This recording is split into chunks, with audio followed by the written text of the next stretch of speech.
er England og koloniernes magtkamp. En PowerPoint slide, lavet af Marco Peter. Første spørgsmål er, hvilke interessemodsætninger var der mellem de nordamerikanske kolonier og det britiske moderland? Det første, det var en omsætningsafgift, som Charles Townshend fik lagt på de mange varer, som kolonierne importerede fra England.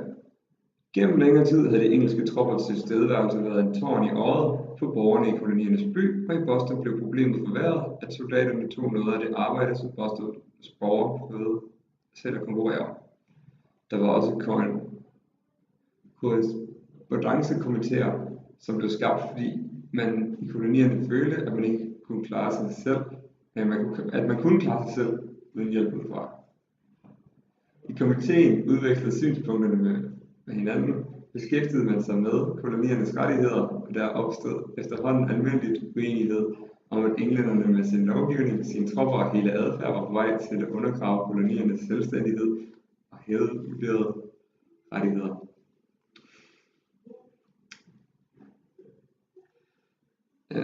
Der var også en ny te-lov, hvis primære hensigt var at hjælpe det engelske East India Company med at afsætte sin te, og det blev i kolonierne opfattet som endnu et engelsk forsøg på at beskatte kolonierne og ødelægge deres handel. Koloniernes befolkning besluttede derfor at afvise skibene og nægtede at aftage teen.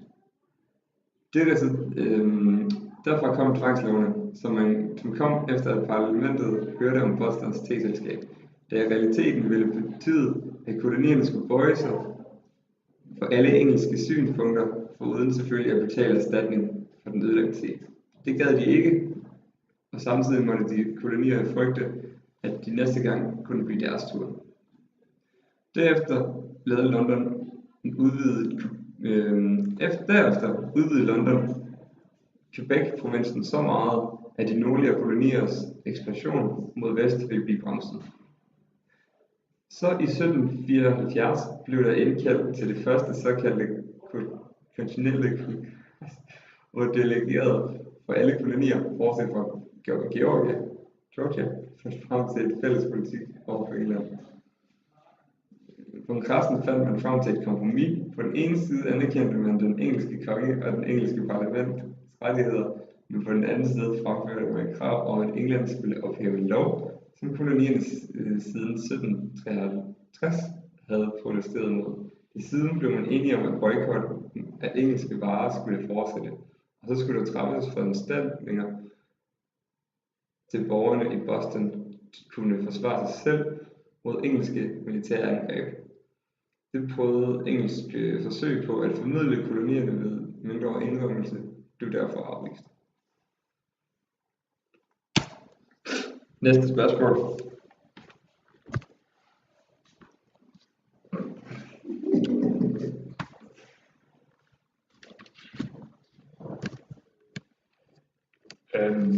Var briternes politik provokerende over for kolonierne, og var koloniernes adfærd provokerende over for briterne? Jo, men det startede hele med, at stemmeloven i 1763 var utroligt forhadt af kolonisterne. Denne lov betød, at der ved hvert dokument blev trykt blev lagt afgift på. Denne afgift blev opfattet som et uhørt angreb af koloniernes selvstyre. De mente blandt andet, at ved at acceptere disse lov, accepterede man også Londons ret til at underlægge vilkårlige skattelser og afgifter på hvad som helst. Som en respons på denne lov boykottede kolonierne engelske varer. Det var så effektivt, den fik parlamentet overtalt til at ophæve loven i 1766. Efter dette opgør kom Charles Townshend frem. Han var nemlig finansminister i de følgende år, og han fik parlamentet i London til at lave en række love, der skulle få kolonisterne til at rette sig efter London. Dog kom der igen en stor protest fra kolonierne af, som igen resulterede i et boykot af deres varer. Igen bøjede London sig og fjernede de fleste love, dog med undtagelse af te-loven i 1770. Dog nåede de ikke at fejre det særlig meget for hurtigt efter kom Boston-massakren. Det var de britiske soldater, der skød nogle fredelige kolonister, og dermed blev konflikten omkring magt og frihed trappet op igen og gjort værre. Desuden gjorde det ikke bedre, at soldaterne i Boston tog noget af borgernes arbejde, som de i forvejen selv skulle konkurrere om. Det næste, der skete, var en respons på deres ulydighed angående teen.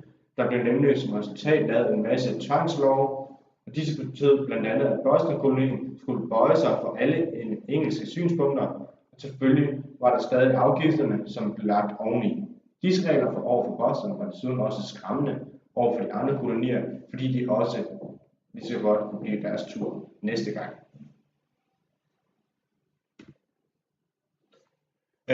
Hvordan opfatter og definerer kolonisterne deres egen status? Jo, de ser nemlig sig selv, og de havde store tanker angående selvhævdelse, selvfølelse og fornemmelsen af, at man kunne klare sig selv.